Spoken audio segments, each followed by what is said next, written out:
Suspensyon sa paggamit ng mother tongue, pinagtibay, matapos makakuha ng 240 yes votes. Sa ilalim ng panukalang batas, maaaring masuspindi ang native language sa pagtuturo.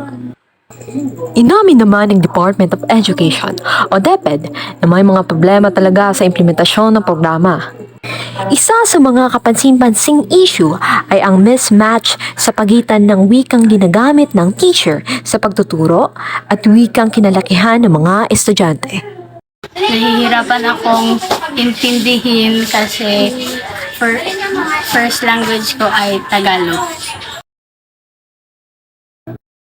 Sa kabila ng debate ng pagpapatuloy ng mother tongue-based lingual education, ano naman kaya ang opinyon ng mga guro sa isyong ito? So actually mahirap dati kasi ang mother tongue na ginagamit is Bisaya. Yung references namin na ginamit dati is Sinigbuanong Bisaya, which is from Cebu. So yung may mga words doon na Bisaya na malalim na talaga. So during that year, mahirapan po talaga ang mga bata. But actually pati mga teachers. Ayon kay Cheryl Ann Dipan, isang grade 2 advisor ng General Santos City SPED Integrated School, ang Jensen ay isang lugar na halo-halo na ang kultura at lingwahe, kaya't mahirap malaman ang MTB nito. Very diverse in culture, kumbaga may mga Bisaya, may mga Ilonggo, Ilocano, may mga English speakers din tayo, mga kids. So mahirap po talaga ma-identify. So luckily, fortunately, ang ginawa nilang mother tongue is Tagalog, which is marami ang mas nakaka-relate kumbaga. So sa ngayon, sure, okay na siya sa mga bata. Hindi na, kung sa palagay mo, mas naka-help ba siya sa overall na learning experience ng bata? Yes po.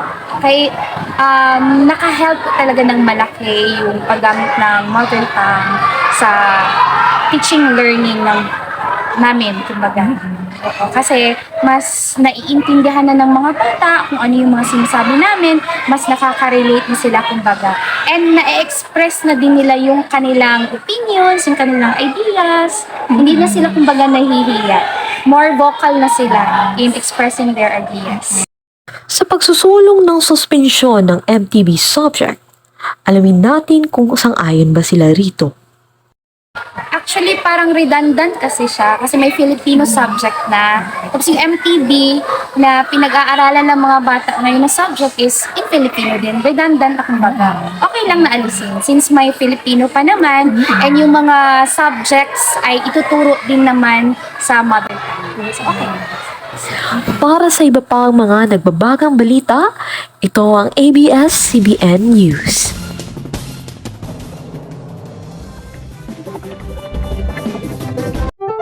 Pagpapamayo, Arvin SPG, State ng Patubay at Gabay mo ang kailangan maaaring yung sistema, lingwahe, karasan, sexual, or audio na hindi ako sa mga bata.